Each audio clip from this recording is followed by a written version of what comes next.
With high expectations, the trading card game community leaves Earth to begin a new life in space local game stores. Sadly, the Scalp Vesting Federation gains great numbers and wealth. Soon, they seized control of one market after another in the name of profit and entrepreneurship. The year is after Game U-A, Operation Blocker. In a move to counteract the scalping tyranny, rebel citizens of certain games scheme to bring a new game to Earth in the disguise of a toy robot. The Scalp Vesting forces, however, are catching wind of this project. Will they too claim this game as their own? Oh, sorry about that. Something got stuck in my throat. My name's Kaos, and if you're anything like me, you're obsessed with trading card games.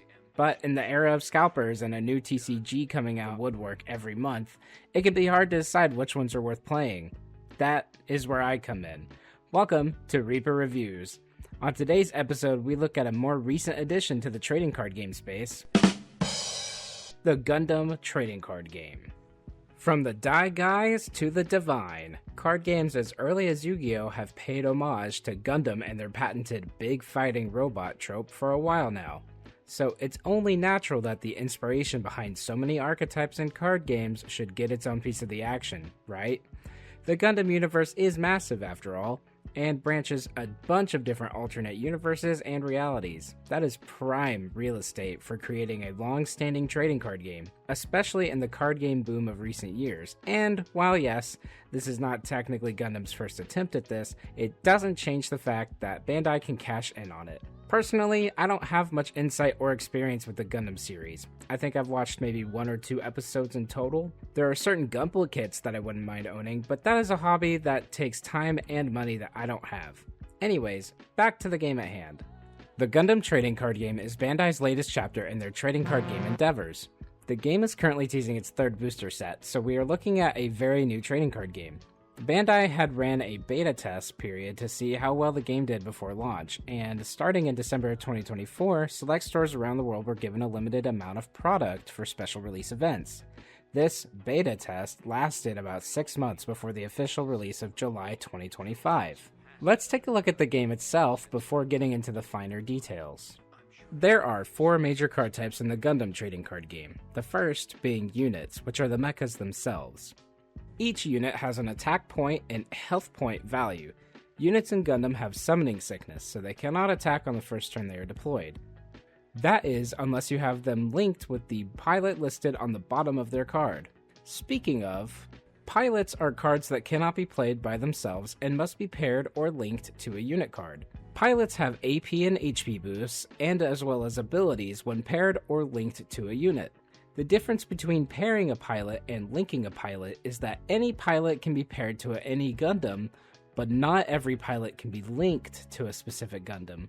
This distinction is very important for certain effects, and for the bonus effect of getting around the unit's summoning sickness. Some pilots have Burst Effect, which allows you the choice to add it to your hand when it is revealed from your shield area after taking damage. Next up, Bases. Bases are cards that allow for better defense for your shield cards at the cost of one of your shield cards. The base will require you to put a shield card into your hand to play it. These have AP and HP values as well, though the AP is historically 0 for bases. Most if not all bases have their own burst effect, which allows you to deploy it after it was revealed as damage. A nice defensive ability, though you will still have to pay its deploy cost. Lastly, commands. Commands act like spells in most other games, meaning that they are one-time use effects. There are main commands that are only played during your turn, and then there are commands with action that can be played during either turn. Certain commands have pilot effects on them, meaning that they can be paired to a unit or played as a command. Now onto the turn flow.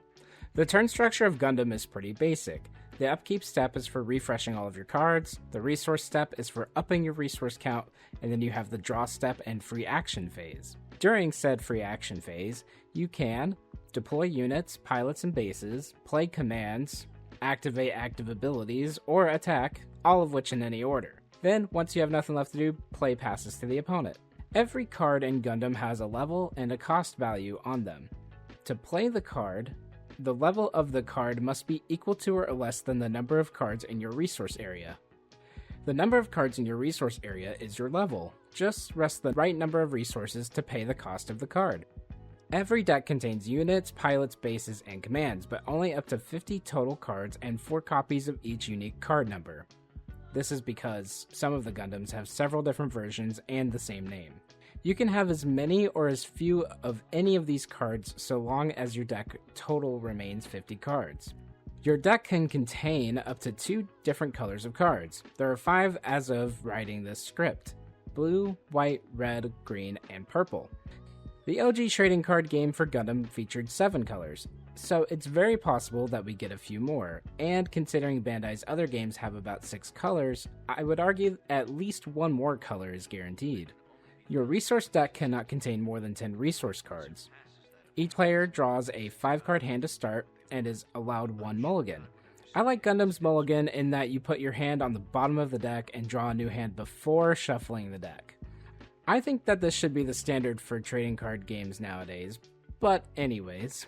Then, each player sets 6 shield cards from the top of their deck face down in their shield area and sets their EX base in the base area.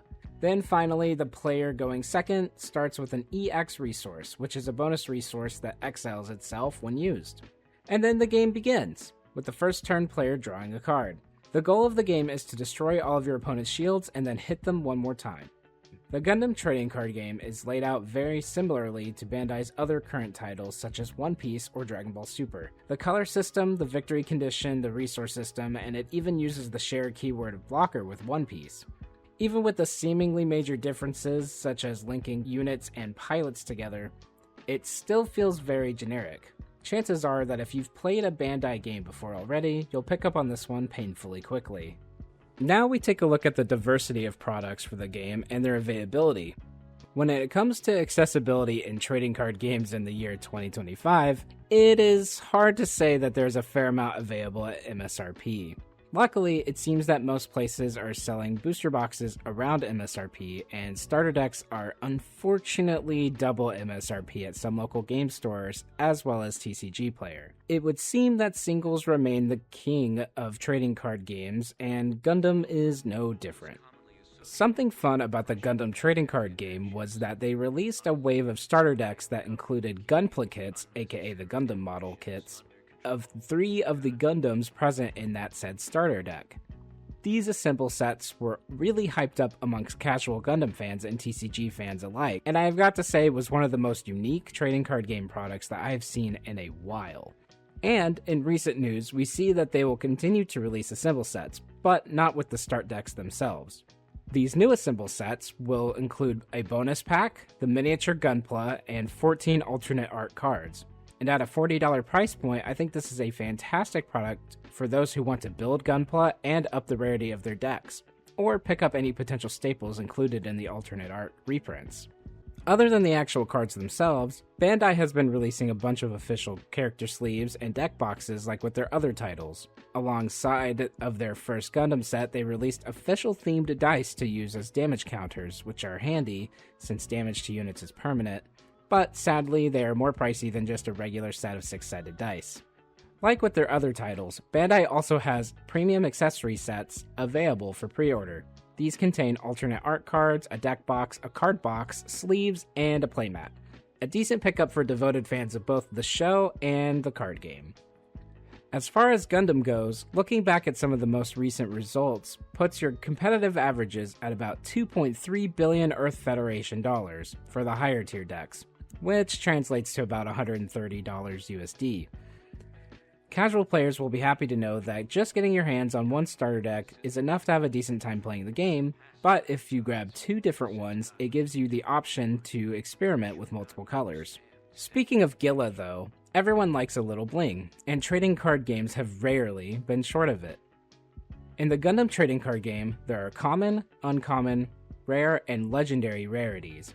These rarities have pluses as denotations for holo variations or alternate artworks. So, common through legendary plus, and common and legendary both have double plus versions for the gold rare versions of the card. Of course, I would be remiss if I didn't give the 411 on the Gundam TCG community and Bandai's support behind the game. From a month of monitoring the subreddit, the crowd seems to be overall positive. No community is going to be all ray beams and sun flares always, and there are going to be a few negative in-jammers, but it was nice to see a change of pace when people were genuinely excited for new cards, giving actual advice, and constructing good arguments for balancing. 32,000 people in the subreddit with 3,000 weekly posters is a pretty decent turnout for a relatively new trading card game. It's a good source of news relating to the game, new releases, and teasers for the new sets. Bandai themselves actually post updates on when reprints or restocks of recent sets and starters plan to roll out, which is all a card gamer can ask for in this economy, and a bunch more companies should follow Bandai's example here. Communication with your community is so vital when you're providing products that are constantly getting scalped. As far as emulating the game on digital devices goes, there are a few good options. Officially, the Gundam TCG Learning app has a bunch of different modules and a free play mode against the computer, which is great, and it would be better if the card pool were updated. But it really only has the first 4 decks available to play, and that can get old fast.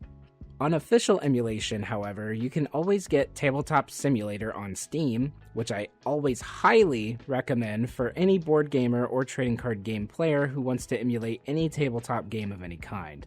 Then there's also Mobile Suit Arena, which is an in-browser emulator that has updated card pools and is practically fully automated. Speaking of cool ways to play games, Bandai themselves released 2 other formats to play Gundam as: Battle Royale and Teams. In Teams, it's 2 versus 2 players, and each player offers up 4 cards from the top of their deck as shields and combine them with their duo to create their shared shields for the game. Battle Royale, on the other hand, is like Commander in Magic the Gathering. 4 players face off against one another with their own decks and shield values. Aw yeah, it's time to break it down! Since this is my first review on my channel, I will explain my scoring categories as I go. In the mechanics category, I take a look at the overall game and decide how fluid the mechanics are and how smooth the gameplay is. Gundam gets a 4 out of 5 resources in this category.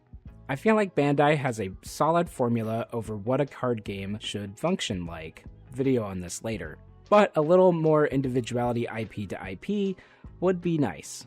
In the theme category, I take a look at the game in terms of theming. Did they do a good job making the card game feel like you were in the world it's portraying? Are the card artwork and keywords related to the IP? Gundam gets a 2 out of 5 resources here. I feel like Bandai could have done a lot better in this department by a lot. I mean, resources? Really? I will say one thing I appreciate is that linking the pilot with their canon Gundam gives them a bonus. This feels like a good start on making the theming better. In the budget category, I take a look at the latest top decks and product releases and gauge whether or not it can be a budget-friendly card game or is more of an upper-decker type of game. Gundam gets 3 out of 5 resources here. It's hard to be a card gamer right now, but even so, a lot of the current winning decks use staples and units pulled right from the starter decks. In the support category, I take into account a few different things. The official support as in tournaments and prizing, merchant supplies, simulation, and response to problematic balancing issues. Gundam gets a 4 out of 5 resources here.